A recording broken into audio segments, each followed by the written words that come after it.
저번 주 말씀을 통해서 우리는 한 가지 결단을 했습니다. 그것은 바로 우리를 향해 달려오는 죄악에 대한 역습을 해보자는 것이었습니다. 어떻게 한 주간 죄에 대해 역습을 좀 해보셨습니까? 해보셨나요? 역습을 통해서 죄가 주춤거리게 되고 또 그 죄가 더 이상 우리를 가볍게 여기지 못한다고 말씀을 드렸습니다. 또한 죄가 우리를 일방적으로 공격을 할 때 그때 기회를 엿보고 역습을 감행을 해보자고 했습니다. 공격에 집중하다 보면 자연스럽게 느슨해지는 후방을 공략하는 것이 바로 우리 신앙의 전술이고 전략입니다. 죄에 무작정 우리가 당하기만 하는 것이 아니라 우리도 공격할 수 있는 무기가 있다라는 걸 보여주는 거예요. 여러분, 그게 뭡니까? 그게 바로 순종이었습니다. 순종하는 것. 순종은 하나님의 말씀만을 전적으로 따르는 겁니다. 그리고 하나님의 말씀이 정답임을 믿고 그 말씀을 날마다 지켜 행하는 것이다, 이렇게 말씀을 드렸습니다. 순종은 하나님의 말씀에 확신에 의한 굳은 의지를 나타내는 것인데, 그 순종함에 한 주간을 살아가는 저와 여러분이 되자고 저번 주에 한번 결단을 했었습니다. 그리고 오늘 한 주간 뒤에 다시 만났을 때 저는 여러분의 표정을 보고 있습니다. 승리하신 분도 계신 것 같고 아직도 싸우고 계시는 분도 계신 것 같고 좋습니다.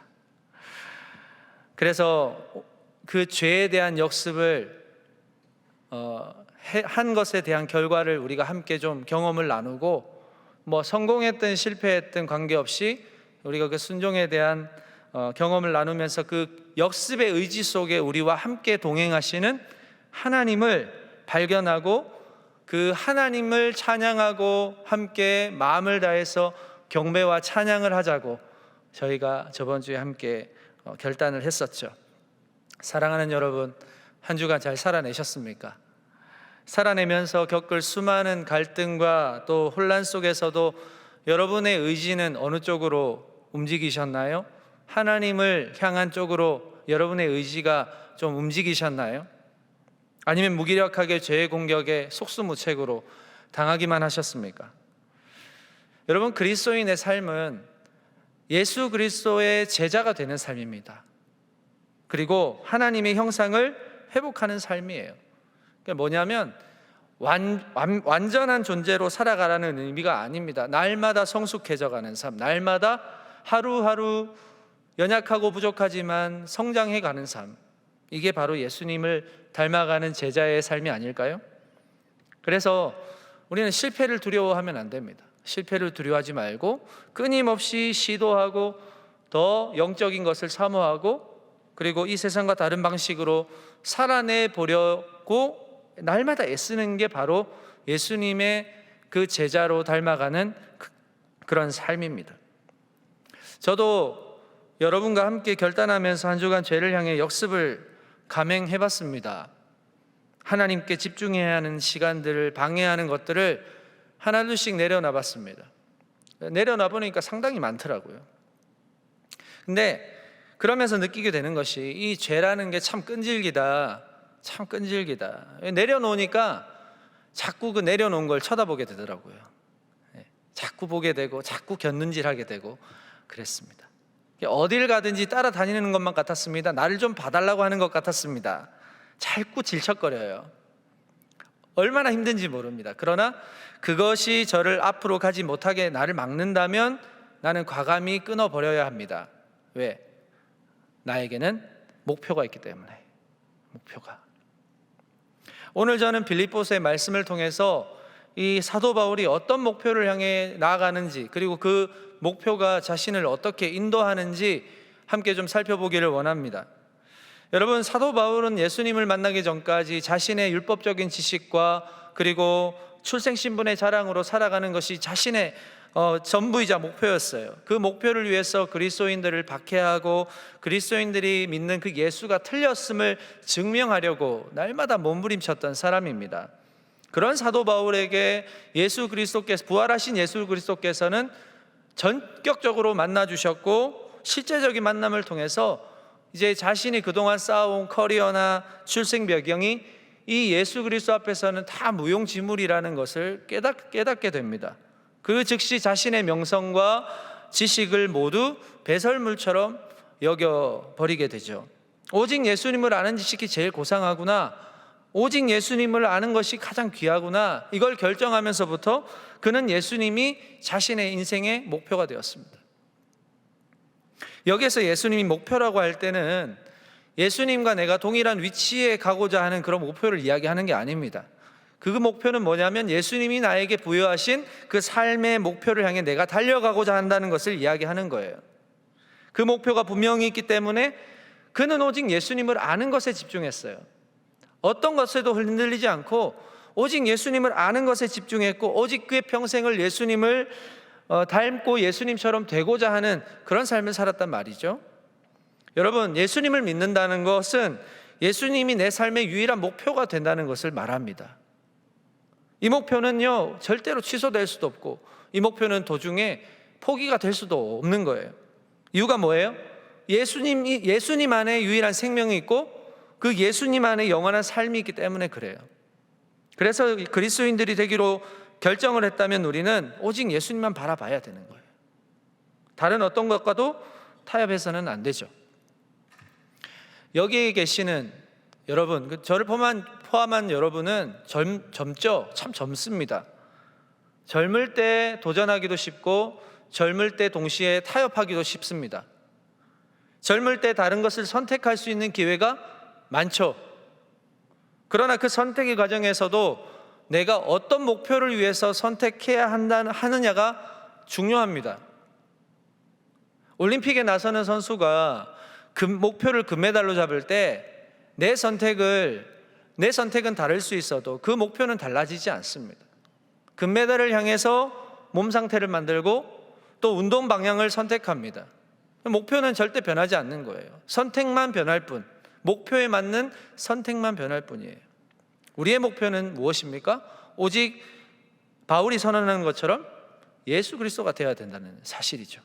자, 그러면 우리가 예수 그리스도를 목표로 삼았다면 우리는 삶의 현장에서 과연 뭘 해야 하느냐?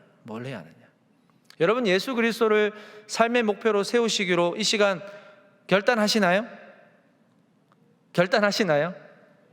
아멘이세요? 조금만 데시벨을 좀 크게 해주시면 안 될까요? 그러니까 이 설교가 되려면 한번 으쌰하고 같이 가야 되는 거예요. 결단하시나요? 좋습니다. 자, 우리가 삶의 현장에서 과연 뭘 어떻게 해야 되냐?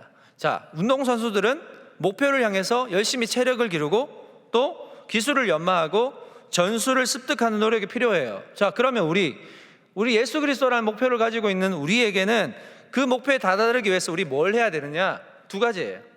오늘 말씀해 보니까 두 가지를 설명하는데, 첫째 뭐냐? 기뻐하는 거예요.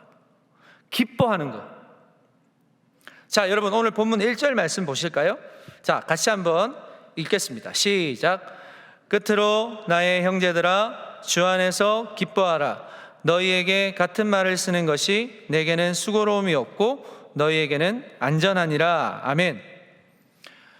여러분, 목표를 향해 달려가는 사람에게 절망이란 단어 들어보셨나요? 근데 저는 없어요.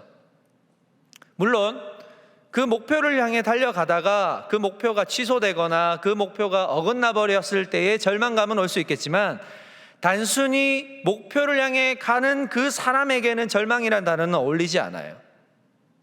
목표가 있다라는 것 자체가 기쁜 거예요. 그렇지 않습니까? 그래서 목표를 가진 사람의 기본적인 공통적인 마음의 상태는 기쁨이에요. 그 기쁨이 하루하루 내 삶을 지탱하는 원동력이 되는 거예요. 살아가면서 무언가를 성취하려고 부단히 노력하는 그 과정은 물론 힘들고 한계도 만나기도 하지만, 때로는 그 목표가 너무 까마득해서 막연해 보이기도 하지만, 그럼에도 그 목표를 바라보고 가는 그 사람의 삶은 참 가치가 있는 거예요. 목표를 향해 달려가는 사람은 기쁩니다. 목표를 이루었을 때 누릴 수 있는 그 결과가 지금 내가 겪을 고난과 환난과 어려움의 상황과 비교할 수 없기 때문이에요. 내 삶에서 내가 세운 계획과 목표를 향해 간다는 것 자체가 기쁨인 거예요. 그 목표를 두고 계속 고민만 하고 아무것도 하지 않는 사람보다는 그 목표를 두고 달려가는 사람의 그 내면은 기쁨으로 충만한 거예요.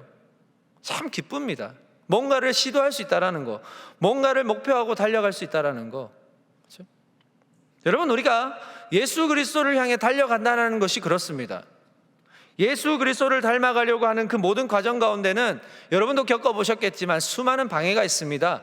어려움이 있어요. 시험이 있습니다. 곳곳에서 문제와 갈등이 발생해요.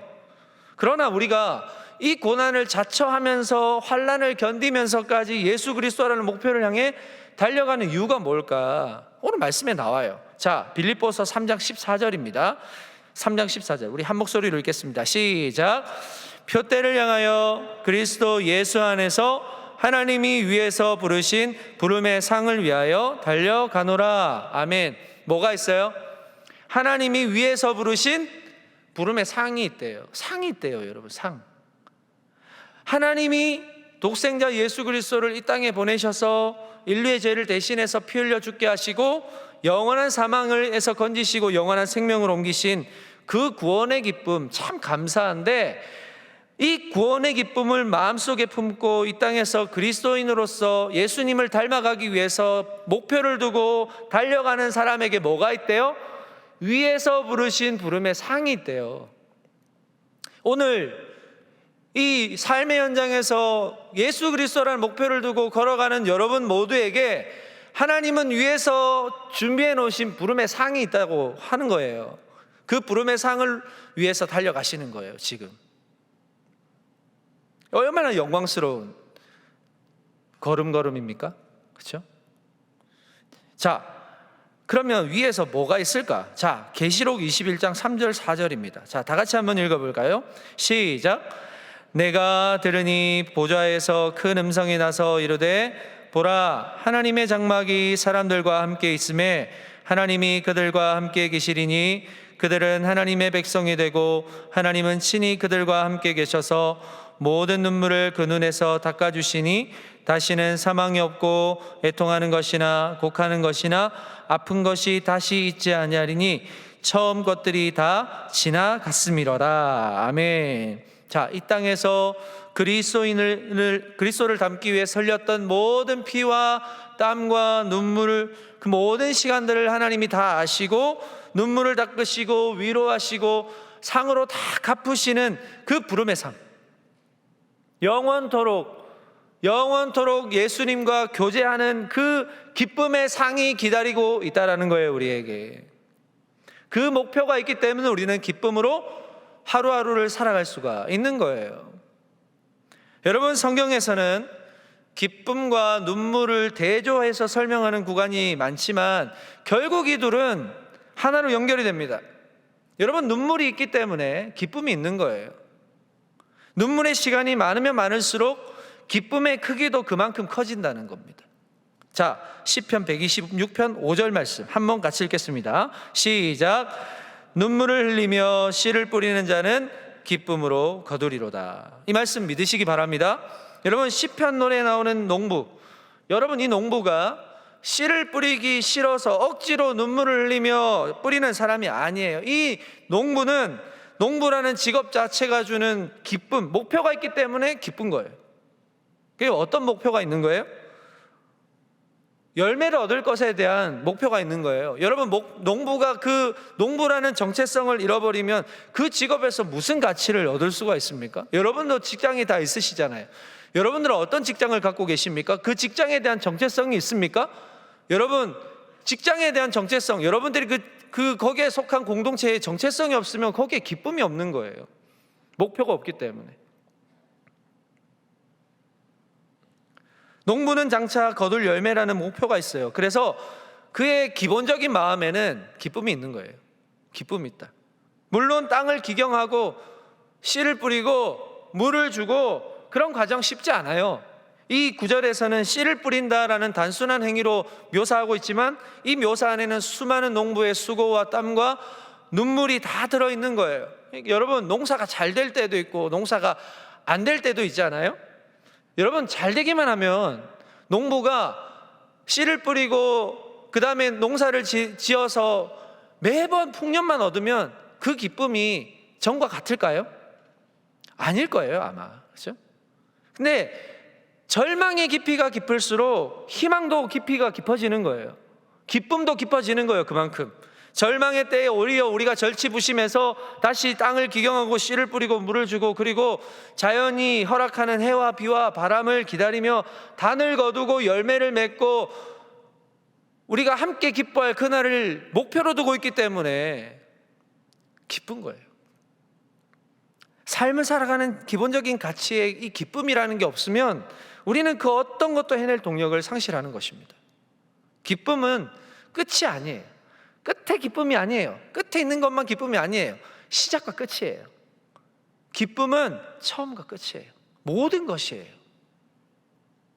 결과만 좋다고 기쁨이 있는 게 아니라 우리의 시작부터 목표를 설정하는 그 순간부터 기쁨이 있어요. 자, 다니엘서 1장 8절 말씀 보겠습니다. 다니엘서 1장 8절 함께 읽겠습니다. 시작. 다니엘은 뜻을 정하여 왕의 음식과 그가 마시는 포도주로 자기를 더럽히지 아니하리라 하고 자기를 더럽히지 아니하도록 환관장에게 구하니. 자, 다니엘이 이 바벨론 포로로 끌려갔으나 거기에서도 엘리트로 분류가 따로 돼가지고 거기에서 바벨론식 음식과 문화와 학문을 접하게 되는데, 거기에서도 다니엘이 놓치지 않았던 게 뭐예요? 하나님의 자녀라는 정체성이었어요. 그 순간에도 다니엘은 뜻을 정합니다. 하나님이 주신 목표가 있었기 때문이에요. 지금은 바벨론의 포로로 끌려와 있지만 하나님께서 이 땅을 다시 구원하셔서 우리 민족이 다시 본국으로 하나님이 들려보내실 것이라는 그 기쁨의 시간을 기다리면서 목표 세우는 거예요. 이 다니엘에게 표면적으로는 바벨론 포로라는 절망이 흐르고 있는 것처럼 보이지만 그의 내면에는요, 그 누구도 빼앗을 수 없는 기쁨이 있는 거예요. 기쁨이 있으니까 뜻을 정할 수가 있는 거예요. 하나님이 열매 맺게 하실 것이라는 그 결말을 미리 바라보기 때문에 기쁨이 있는 거예요. 비록 다니엘과 그의 세 친구들에게 순간순간 위험이 도사리고 있고 시험과 고난이 많이 있었지만 하나님이 심겨주신 그 기쁨 빼앗겼습니까? 빼앗기지 않았어요. 이들이 하나님을 향한 시선을 두고 목표를 세웠을 때 하나님께서 이들을 인도하시고 함께 하심을 믿었기 때문에 절대로 그 기쁨이 빼앗기지 않는 거예요. 오히려 고난이 오더라도 그 고난의 깊이가 깊어질수록 오히려 이들은 어때요? 그 기쁨의 영광의 날이 더 기대가 되고 더 소망이 되는 것입니다. 그렇기 때문에 절대로 흔들리지 않는 거예요. 요한복음 16장 20절에서 22절 말씀입니다. 자, 우리 다 같이 한번 읽겠습니다. 시작. 내가 진실로 진실로 너희에게 이르노니 너희는 곡하고 애통하겠으나 세상은 기뻐하리라. 너희는 근심하겠으나 너희 근심이 도리어 기쁨이 되리라. 여자가 해산하게 되면 그때가 이르렀으므로 근심하나 아기를 낳으면 세상에 사람난 기쁨으로 말미암아 그 고통을 다시 기억하지 아니하느니라. 지금은 너희가 근심하나 내가 다시 너희를 보리니 너희 마음이 기쁠 것이요 너희 기쁨을 빼앗을 자가 없으리라. 아멘. 여러분, 하나님이 우리에게 주신 기쁨은 그 어떤 것으로도 빼앗을 수가 없습니다. 고난이 오더라도 기쁨이고 지난 고난을 기억하지도 않을 만큼의 기쁨이에요. 여러분, 여러분의 시간 가운데 고난의 시간들을 지나고 계시나요? 저는 여러분들을 축복합니다. 여러분들을 격려합니다. 여러분의 고난은 반드시 기쁨으로 바뀔 거예요. 눈물이 웃음으로 변할 것이고 절망에서 소망으로 반드시 바뀌게 될 것을 믿으시기 바랍니다. 여러분, 이게 하나님이 저와 여러분에게 약속하신 기쁨이에요. 기쁨. 이 기쁨으로 충만하시기를 소망합니다. 자, 둘째로 예수 그리스도라는 목표에 우리가 이르기 위해서 우리가 해야 될 일이 뭘까요? 뒤에 있는 것을 잊어버리는 거예요. 뒤에 있는 걸 잃어버리는 거. 여러분, 이번 한 주간 이 두 가지를 좀 실천했으면 좋겠어요. 기쁨, 기뻐하는 거. 기쁨은 꼭 얻어지기 위해 뭔가의 결말을 두고 기뻐하는 게 아니에요. 시작부터 우리에게 주신 목표로 인한 기쁨, 달려갈 수 있다는 것에 대한 기쁨. 자, 두 번째는 뒤에 있는 걸 잊어버려야 돼요. 자, 지나간 어제는요, 우리에게 두 종류의 결과를 가져다 줍니다. 첫 번째는 더 발전할 수 있는 내일을 만들어 줍니다. 자, 그리고 두 번째는 뭘까요? 지나간 어제에 매여서 앞으로 나아가지 못하게 합니다. 두 가지가 있어요. 여러분들은 뭔가요? 지나간 어제가 여러분들을 더 발전하게 하는 그런 계기가 되나요? 아니면 여러분들의 발목을 아직도 잡고 있는 그런 어제인가요? 목표가 있는 사람은 지나간 일에 대해서는 미련을 두지 않습니다. 절대로 되돌릴 수 없는 일이기 때문이고, 절대로 후회해도 소용이 없는 일이기 때문에 미련 두지 않아요. 여러분, 저는 그리스도인은 실수를 통해 완성되는 사람이라고 생각합니다. 신앙생활에 실수 없이 완벽하게 해낸다는 것 자체가 말이 안 됩니다. 우리는 살아가면서 수많은 시행착오를 겪고 좌충우돌 하면서 그 속에서 배우고 경험하고 성숙되어 가는 거예요. 여러분, 예수님의 제자들만 보세요. 하나같이 실수투성이고 연약하고 실수가 많고 하나같이 허둥지둥 되던 사람 아닙니까? 예수님과 3년을 그렇게 다니고서도 여전히 그들은 예수님을 메시아로 고백하지도 못했어요. 그리고 예수님께서 가르치시는 그 말씀의 의미조차도 제대로 파악하지 못했던 사람들이잖아요. 심지어는 예수님이 잡히시던 날 밤에는 뿔뿔이 다 흩어져서 도망갔잖아요. 이런 제자들을 3년간 데리고 다니신 예수님의 마음이 어땠을까요? 그런데 예수님은 이미 다 아셨을 것 같아요. 예수님이 택하신 제자들은 하나같이 자격지심에 다혈질에 계산하기 좋아하고 부정적인 사람들이었어요. 그런데 왜 이런 사람들을 부르셨을까? 예수님의 권능을 주시기 위해서 부르셨어요. 그럼 권능을 받는다는 게 뭘까요? 제자들에게 어떤 특별한 능력 같은 것이 생긴다는 것일까요? 아니에요. 이들을 통해서 예수 그리스도의 능력이 나타나고 이 연약하고 부족한 사람들을 통해서 그의 일하심을 보이기 위함이었어요. 예수님이 함께 하신다는 것을 나타내기 위해서 이들을 부르셨던 거예요. 자, 그럼 저와 여러분에게 예수님의 권능이 있을까요? 없을까요? 있죠. 권능이 있다는 건 뭘 말하는 겁니까? 예수님이 나와 함께 하신다는 것을 의미합니다. 연약한 저와 여러분을 통해서 예수님의 이름이 드러나는 삶을 지금 저와 여러분이 살아가고 있다라고 하는 거예요. 그럼 저와 여러분의 삶의 목표가 누가 될 때 더 가치가 있는 삶이 될까요? 예수 그리스도께서 우리의 삶의 목표가 되실 때 더 가치가 있는 것이죠. 왜요? 연약한 나를 통해서 내가 드러나는 것이 아니라 나보다 더 능력이 있으시고 이 온 세상 만물의 주관 되시는 예수 그리스도께서 나를 통해 드러나시니까 내 삶은 더 가치가 있는 것이죠. 여러분, 예수 그리스도가 내 삶의 목표가 되신다면 우리는 이 땅에서 살아가면서 내가 잡았다고 생각되는 것으로 인해서 만족하시면 안 됩니다. 그것들은 다 뒤에 있는 것이라고 여기고 놔주셔야 돼요. 아직 잡고 계신 게 있습니까?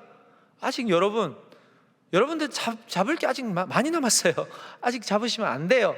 놓으셔야 돼요. 궁극적으로 우리가 잡아야 할 것이 아직 잡히지 않았어요. 우리에게는 목표가 기다리고 있고 그 목표를 향해 잡으려고 달려가고 있잖아요. 아직 잡은 게 아닌 거예요.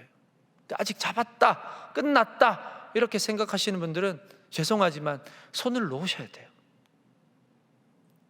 목표를 이뤘다고 만족하고 거기에 안주해버리면 우리는 삶의 목적을 더 이상 잃어버리게 됩니다. 다 이뤘다고 생각하는 순간 우리는 다시 백지 상태가 됩니다. 마치 이 순간을 위해서 살아온 사람처럼 너무나도 공허하고 허무해져 버리게 된다는 거예요. 그러나 예수 그리스도라는 목표를 정했다면 그 목표를 위해서 우리는 평생 걸어가는 거예요. 평생. 그 목표를 향해 달려가는 순간순간이 우리에게는 허무하고 공허한 시간이 아니라 그 순간을 통해서 우리는 성장하고 또 점점 예수님을 닮아가는 사람으로 만들어져 가는 거예요. 어쩌면 끝도 모를 목표를 향해서 막연히 달리는 것 같지만 그 달리기에는 나 혼자가 아니라 나를 도우시고 나에게 힘주시는 성령님, 나를 위해서 날마다 중보하시는 성령님께서 나와 함께 달려가시는 거예요. 그렇게 막연하지 않습니다. 더 뚜렷한 목표가 있기 때문에 힘써 달릴 수 있고 목표가 있기 때문에 절대로 우리의 마음이 꺾이지 않습니다. 저는 여러분 청년부를 담당하면서 여러분을 만나고 또 여러분과 삶을 공유하고 여러분들의 치유하는 삶의 이면을 보는 그 눈물과 고통의 시간들을 들으면서 그럼에도 예수 잃어버리지 않으려고 무던히 애를 쓰고 노력하는 몸부림치는 여러분들을 볼 때 저는 너무나도 제 자신이 부끄러워짐을 많이 경험합니다. 날마다 매일매일 선택해야 되잖아요. 매일매일 선택해야 돼요. 매일매일 선택하며 살아야 하는 청년들의 삶이 얼마나 고될까. 잘못 선택하면 손해볼 수도 있을 텐데, 매일 감정을 추스리고 사람들과 관계할 때도 비 맞춰야 되고, 그럼에도 내 안에 계신 예수 놓치지 않으려고, 그분 잃어버리지 않으려고 참고 또 참을 텐데 얼마나 힘들까. 오히려 목회자로 살아가는 게 더 쉬울 것 같더라고요. 개인적으로 제가 존경하는 형제가 있습니다. 그렇게나 몸이 부서져라 일하면서도 회식 자리에서 절대로 술을 입에도 되지 않아요. 자신을 지키려고 해요. 그럼에도 사람들과의 관계는 소홀히 하지 않고 오히려 예수 믿는다는 것이 나의 핸디캡이 되지 않으려고 회사에서 더 열심히 일하고 남들보다 더 부지런히 피 터지게 일하는 모습을 보면서 마음이 아프면서도 얼마나 존경스러운지 몰라요. 존경하게 됐어요. 쉽지 않거든요, 정말로. 얼마나 노력할까. 그가 흘린 눈물의 무게가 얼마나 무거울까. 하루에도 몇 번씩이나 하나님께 하소연할까. 도와달라고 기도할까. 갈등의 순간마다 얼마나 하나님께 하소연할까.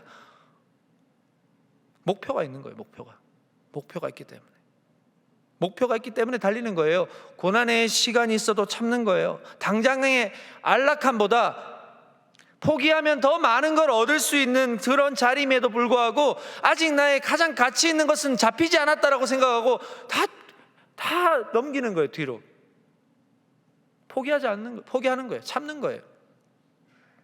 여러분, 이렇게 달리기 하다 보면 금방 지칠 것 같죠? 아닙니다. 오히려 더 힘을 얻어요. 더 힘을 얻습니다. 더 단단해집니다. 더 성숙합니다. 왜요? 혼자 달리는 게 아니기 때문에. 예수 그리스도께 잡힌 바 된 그것을 잡으려고 달리는 그 걸음에 성령께서도 함께 하시기 때문에 절대로 포기하지 않습니다. 우리 동안의 청년들의 삶을 저는 다 모릅니다. 그러나 제가 아는 청년들의 삶은 이렇게 치열하더라고요. 여러분들도 다 동일하시리라 생각합니다. 예수 잃어버리지 않으려고. 나는 연약하지만, 내 힘으로는 부족하지만 내 약함을 통해 예수의 능력이 임하게 되었을 때 가능할 것이라는 그 믿음을 가지고 하루하루 살아내는 청년들이 너무나도 많더라고요. 그래서 저는 동안의 청년들이 이 땅의 희망이라고 믿습니다. 여러분, 버티셔야 됩니다. 참으셔야 됩니다. 아직 여러분이 잡아야 될 것은 아직 잡히지 않았어요. 여러분들의 눈앞에 너무나도 밝고 빛난 뭔가가 있더라도 잡지 마세요. 참으세요. 안주하지 마세요. 예수 잃어버리지 마세요. 달려가셔야 돼요. 힘내세요. 성령께서 함께 하십니다. 성령께서 여러분들과 함께 달리게 하고 계십니다. 믿으시기 바랍니다.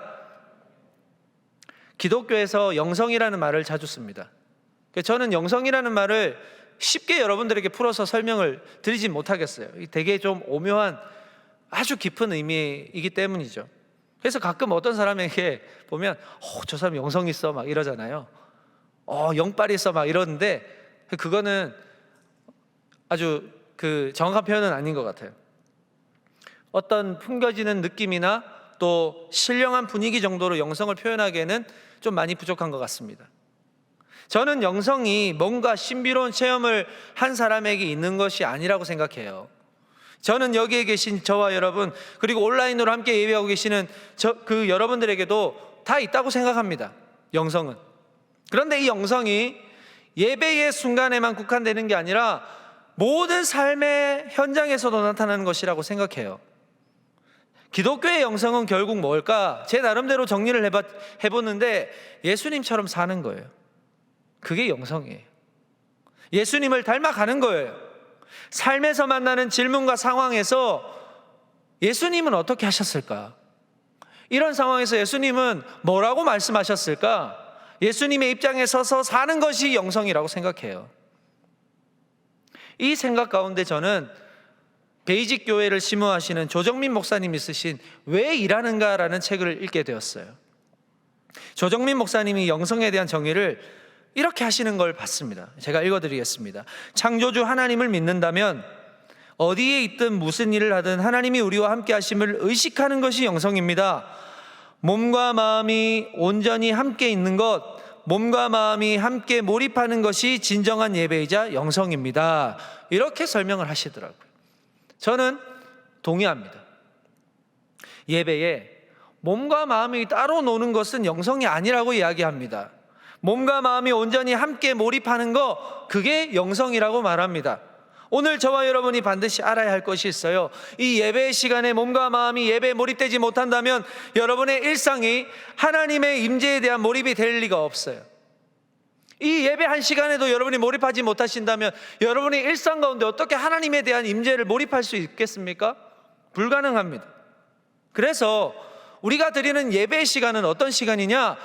예배를 연습하는 시간입니다. 하나님의 임재를 연습하는 시간이에요.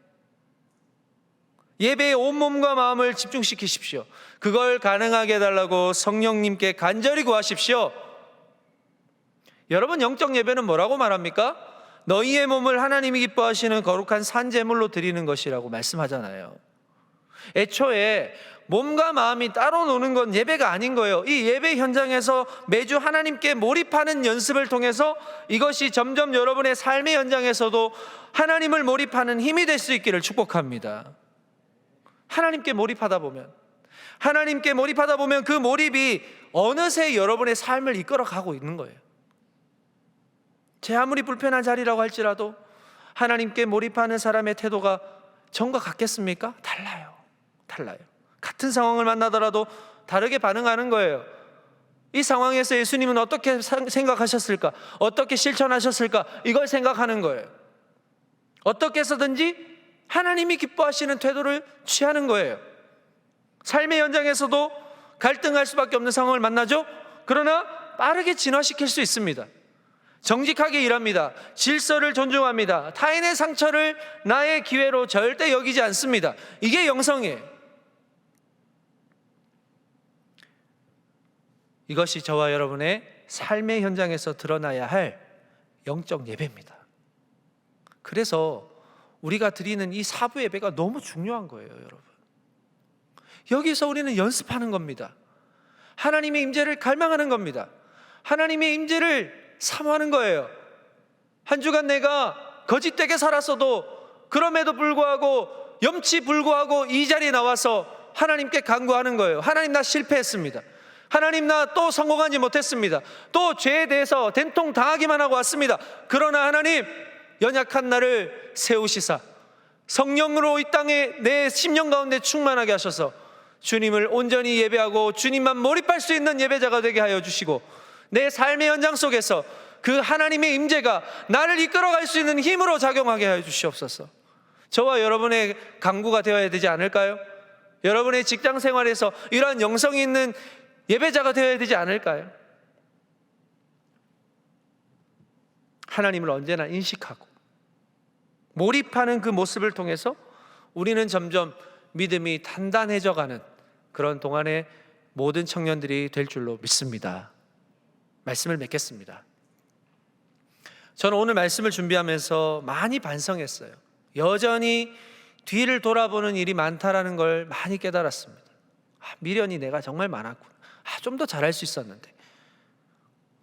얼마나 후회를 많이 하는지 몰라요. 여기에서 이런 말을 하는 게 아니었는데. 항상 자책하는 거예요.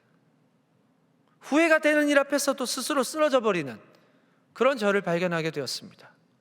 그러나 우리는 더 위대한 목표를 향해 달려가는 사람들입니다. 여러분, 이걸 잊지 마시기 바랍니다. 지나간 것들에 대해 미련을 두거나 자책하는 게 아니라 더 위대한 목표를 가진 사람답게 우리의 몸과 마음이 하나님을 향해, 예수 그리스도를 향해 몰입하며 기쁨으로 달려가는 이번 한 주간 될 수 있기를 소망합니다. 어제보다 여러분 오늘 더 단단해지기를 소망하세요. 어제보다 오늘 더 영성 있는 삶을 추구하세요. 하나님께 몰입하세요. 몸과 마음이 따로 노는 예배가 아니라 그 한 시간 짧지만 여러분 직장에서 시작하기 전에 한 5분이라도 하나님께 진정으로 몰입해서 하나님께 성령을 간구하세요. 그럼 달라질 거예요. 그래서 하나님과 깊은 교제를 나누고 거룩한 예배자로 삶의 현장을 아름답게 변화시킬 뿐만이 아니라 예수님이라는 목표를 향해 달려가는 그 여정 속에 그 고난과 어려움을 다 덮어버릴 수 있는 그런 여러분의 심령에 충만한 기쁨, 고난이 와도 이 기쁨을 절대로 빼앗을 수 없어. 이러한 여러분의 강력한 결단이 이번 한 주간 여러분을 이끌 수 있는 원동력이 될 수 있기를 축복합니다. 여러분의 삶에 이런 영성과 깊이와 그리고 기쁨과 그리고 뒤에 있는 것을 잊어버리는 과감한 그런 믿음의 경주를 잘 걸어가셔서 다음 주에 또 우리가 만났을 때 여러분들이 한 주간 삶을 살아가면서 기쁨으로 충만했고, 또 내가 뒤에 있는 것을 잡았더니 이게 별 소용이 없더라, 뒤에 것을 잊어버렸더니 하나님이 더 큰 것을 예배해 주신 것을 내가 경험했다, 하나님이 보여주셨다, 이런 놀라운 믿음의 간증들이 차고 넘치는 우리 동안의 모든 청년들 그리고 성도님들 다 되실 수 있기를 우리 주 예수 그리스도의 이름으로 축복합니다. 기도하겠습니다. 살아가는 모든 순간 우리의 변함없는 목표가 되시는 예수 그리스도를 바라보며 우리의 삶과 신앙이 흔들릴 때마다 온전히 달려갈 수 있는 믿음을 허락하여 주시고, 그 믿음 안에서 기뻐하며 지나간 모든 일을 잊어버리고 앞에 계신 예수 그리스도만 바라보며 삶의 걸음을 완주할 수 있는 주님의 자녀들이 되게 하여 주옵소서. 위에서 부르신 부름의 상을 위하여 오늘도 참고 견디며 더 좋은 것을 얻기 위하여 지금 잡았다고 생각되는 것에 미련 두지 않도록 날마다 말씀으로 우리를 깨우치고 인도하여 주시옵소서. 예수님의 이름으로 기도합니다. 아멘.